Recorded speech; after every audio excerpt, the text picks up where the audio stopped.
하나님 아버지, 요동치는 세상 속에서 오늘 새벽에도 예배 드릴 수 있는 은혜를 주셔서 감사합니다.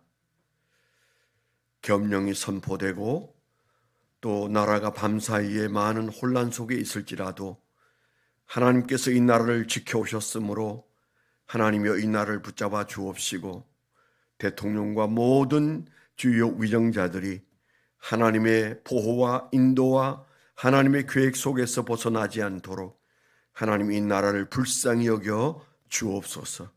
하나님 아버지, 오늘 새벽에도 우리에게 말씀 주시고 주여 그 말씀을 사랑하게 하시고 말씀 가운데 서도록 인도하시니 감사합니다. 이 말씀대로 주님과 온전히 사귀는 종들이 되게 하여 주옵소서. 예수 그리스도의 이름으로 감사하며 기도드렸습니다. 아멘. 하나님 말씀 요한 1서 1장 1절로 10절 이 말씀입니다. 한 장 전체인데요. 우리 같이 한번 합독하도록 하겠습니다. 요한 1서 1장 1절 읽습니다. 시작. 태초부터 있는 생명의 말씀에 관하여는 우리가 들은 바요 눈으로 본 바요 자세히 보고 우리의 손으로 만진 바라. 이 생명이 나타내신 바 된지라. 이 영원한 생명을 우리가 보았고 증언하여 너희에게 전하노니 이는 아버지와 함께 계시다가 우리에게 나타내신 바 된 이시니라. 우리가 보고 들은 바를 너희에게도 전함은 너희로 우리와 사귐이 있게 하려 함이니 우리의 사귐은 아버지와 그의 아들 예수 그리스도와 더불어 누림이라. 우리가 이것을 쓰면 우리의 기쁨이 충만하게 하려 함이라. 우리가 그에게서 듣고 너희에게 전하는 소식은 이것이니 곧 하나님은 빛이시라. 그에게는 어둠이 조금도 없으시다는 것이니라. 만일 우리가 하나님과 사귐이 있다 하고 어둠에 행하면 거짓말을 하고 진리를 행하지 아니함이거니와 그가 빛 가운데 계신 것 같이 우리도 빛 가운데 행하면 우리가 서로 사귐이 있고 그 아들 예수의 피가 우리를 모든 죄악에서 깨끗하게 하실 것이요. 만일 우리가 죄가 없다고 말하면 스스로 속이고 또 진리가 우리 속에 있지 아니할 것이요. 만일 우리가 우리 죄를 자백하면 그는 미쁘시고 의로우사 우리 죄를 사하시며 우리를 모든 불의에서 깨끗하게 하실 것이요. 만일 우리가 범죄하지 아니하였다 하면 하나님을 거짓말하는 이로 만드는 것이니 또한 그의 말씀이 우리 속에 있지 아니하니라. 아멘. 네. 밤새 안녕이라고 하더니 밤새 나라가 요동치는 그런 어려움을 겪고 있습니다. 잠자리에 들려고 하는데 이렇게 핸드폰이 켜져서 보니까 비상계엄령이 선포되었다고 하는 그런 난데없는 문자가 떠서 뉴스를 다시 TV를 켜보니까 이미 10시 반인가에 계엄령을 선포를 하고 그걸 이제 진행을 하고 있는 것을 제가 미처 몰랐다가 11시에 알게 되고, 그러니 잠을 잘 수가 있겠습니까? 약간 헛소리가 나오더라도 잠을 못 자서 저러나 보다, 그렇게 이해하시면 좋겠습니다. 그냥 하나님께 맡기고 자야지, 그런데도 너무 심각해서 그런데 잠이 잘 안 왔는데 하여튼 국회에서 또 모여서 190명이 그 해제를 통과를 시켰고 4시 20분에 대통령이 나와서 국무회의가 열리면 해제를 하겠다, 그렇게 한 것까지는 알고 있는데 지금 아마 해제가 되지 않았을까 그렇게 생각합니다.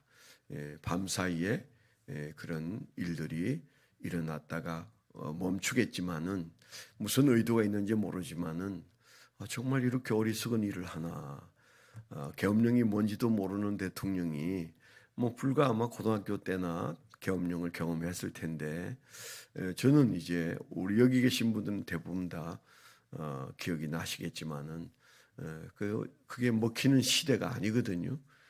북한이 쳐들어오는 것도 아니고 폭탄을 터뜨린 것도 아닌데 그게 가당치도 않은 일인데 뭐 얼마나 답답했으면 저렇게 했을까 하는 것까지는 이해가 되지만 그러나 해서는 안 되는 것을 한 것 아닌가 그런 생각이 들고 참 이게 너무 아마추어들이 나라를 이렇게 여야가 다 이렇게 엉망으로 만들더니 대통령도 좀 어떻게 하려면 제대로 하든지 전두환이 통하지 않는 시대인데 이렇게 됐나 하는 마음이 들어서 밤새 잠을 좀 설쳤습니다. 아침에 돌려놓았지만 아마 그 후가는 좀 오래 갈 것 같습니다. 이제는 하야를 촉구하는 일들이 있을 것 같고 또 경제도 휘청거리고 많은 일들이 우리가 모르는 밤사이에 일어나서 수습이 간단하지는 않을 것 같다. 기도만이 필요하다. 불과 며칠 전에 국가조찬 기도에서 김정한 목사님이 정말 설교를 잘 하셨거든요. 그래서 정말 하나님의 인도가 있었으면 좋겠다 그랬는데 여러분 기도를 많이 해 주셔야 될 것 같습니다. 네, 나라 일은 하나님께 맡기고 우리는 이제 말씀을 좀 상고하도록 하겠습니다. 오늘 적용하고 적어본 제목입니다. 하나님의 인간 창조의 목적과 구원의 목적은 사귑이다. 하나님의 인간 창조의 목적과 구원의 목적은 사귑이다. 우리는 예수님과의 사귑을 삶의 1순위에 두어야 한다 그랬어요. 하나님은 인간 창조의 목적과 구원의 목적을 사귑에 두시죠. 그래서 우리는 예수님과의 사귑을 삶의 1순위에 두어야 한다. 그렇게 오늘 적용을 좀 했습니다. 지난 수요일 날 요한 1서 그 1장 5절로 7장을 우리가 묵상했을 때 우리가 자칫 이 신앙이 잘못 가면 하나님을 거짓말쟁이로 만든다. 세번역에서 말하는 하나님을 거짓말쟁이로 만들고 만다. 그런 말씀을 묵상한 기억이 있습니다. 지난 수요일이었어요. 오늘은 1절부터 10절까지 그 5절로 7절이었던 말씀을 가운데 두고 1절로 10절에 있는 말씀을 오늘 묵상하게 하네요. 오늘 그 말씀의 그 시작부터가 신앙이라는 게 뭐냐? 신앙은 사귑이다. 그렇게 우리에게 아주 단순하게 도전합니다. 요한 그 서신, 특히 요한 1서가 강조하고 2서 3서도 뭐 같습니다만은 요한 사도의 그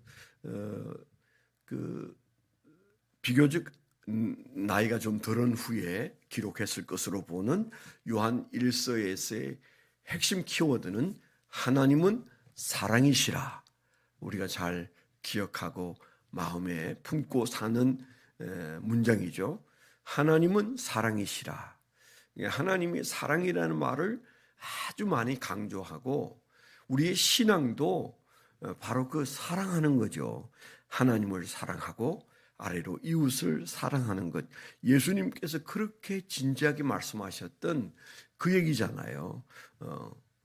경천애인 뭐 우리가 이렇게 흔히도 말하는 바로 이 신앙이 우리의 사상입니다.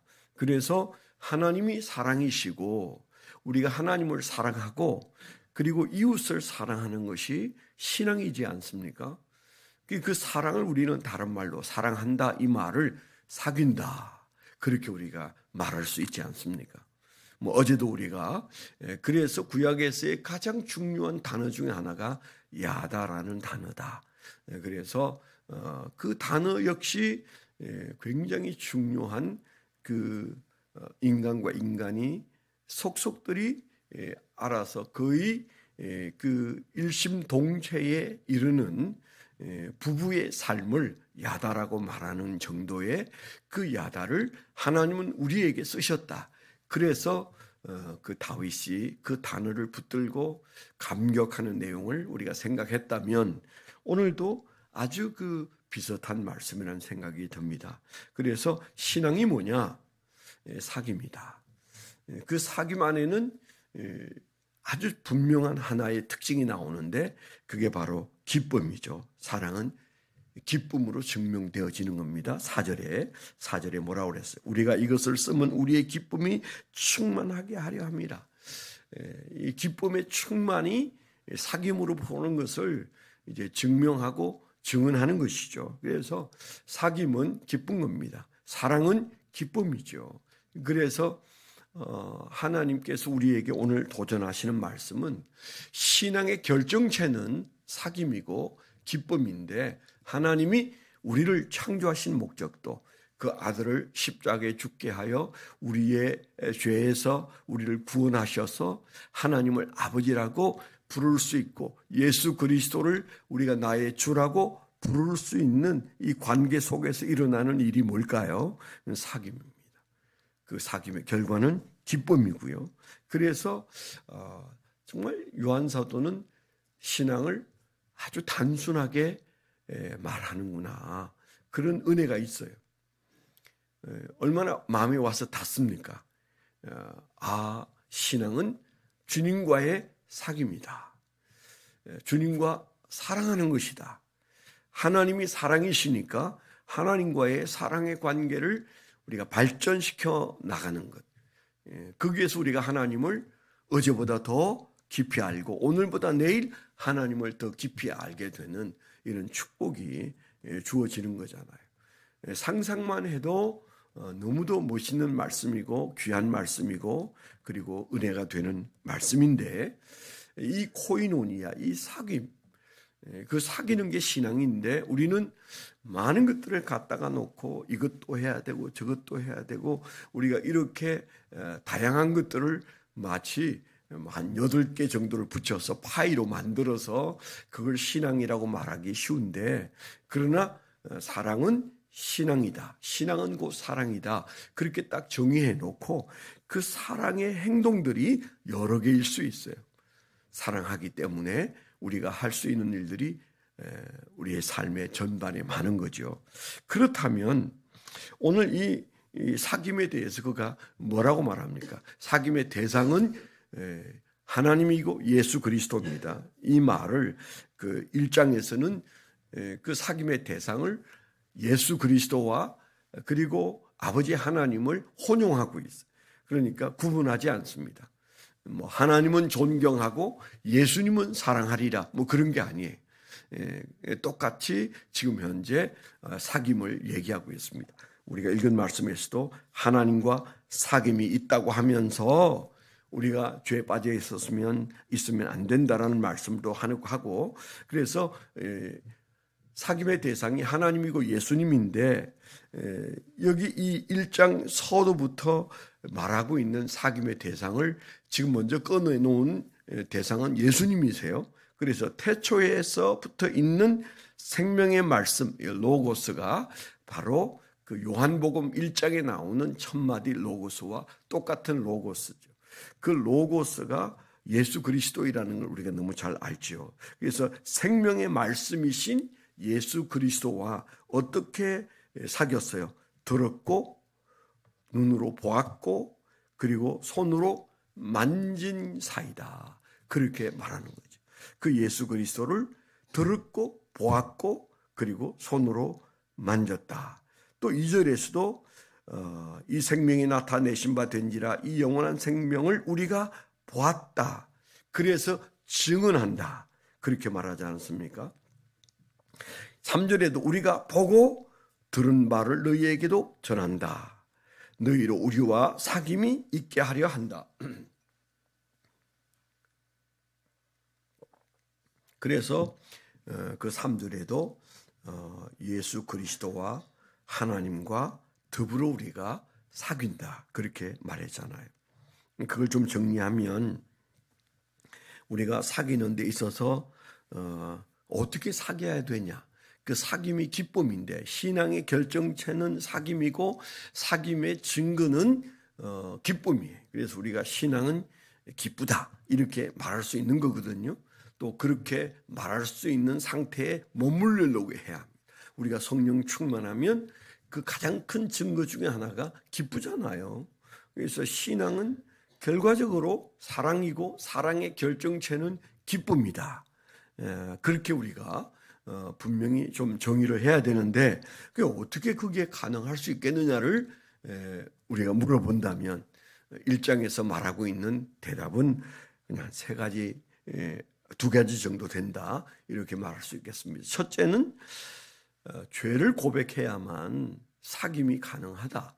이제 그 말씀이 우리가 읽은 9절에서 10절에서 나오죠. 뒤에 있지만 급선무는 뭐예요?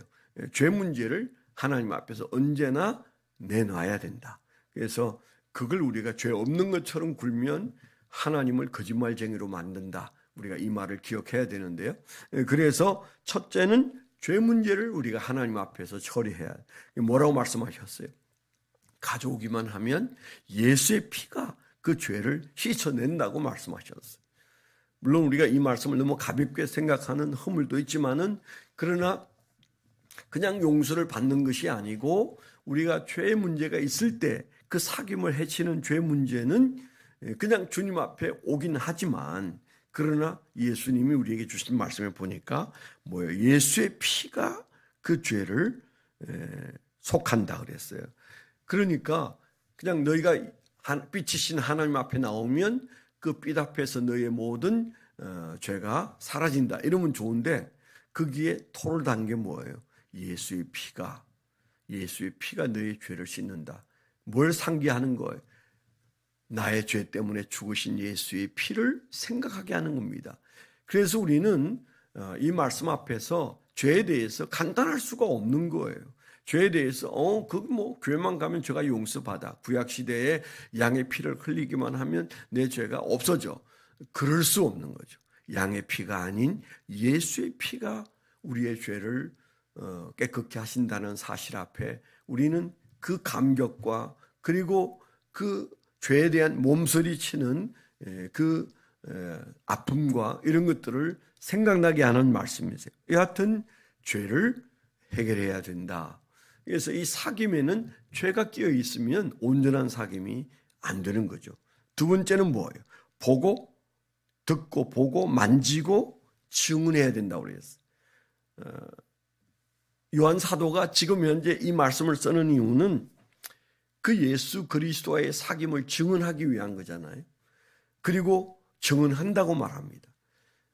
그래서 그 증언을 통하여 기쁨이 넘친다고 말했어요. 그러니까 요한 사도식으로 우리가 이 사귐에 나간다면 죄는 고백하고 그 다음에 예수 그리스도를 듣고 보고 만지고 또 예수를 누군가에게 증언하는 그 예수 그리스도에 대하여 우리가 만난 사실을 가지고 증언하는 사실에까지 가는 것, 이것이 사귐이에요.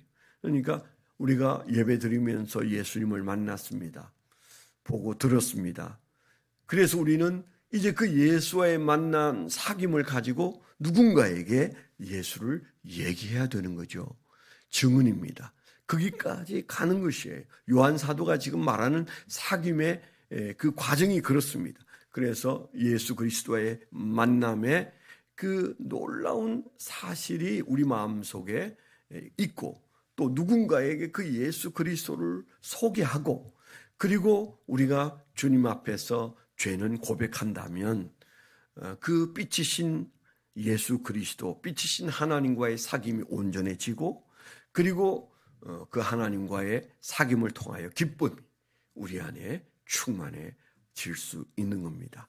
오늘 세상이 좀 요동치고 있어도 나라가 참 어려운 일들을 겪고 있어도 우리 안에 주님과의 사귐으로 있는 기쁨으로 오늘 하루도 넉넉히 살아내야 되는데 여러분 그런 은혜를 오늘 주님께서 이 새벽에 우리에게 주실 줄 믿습니다.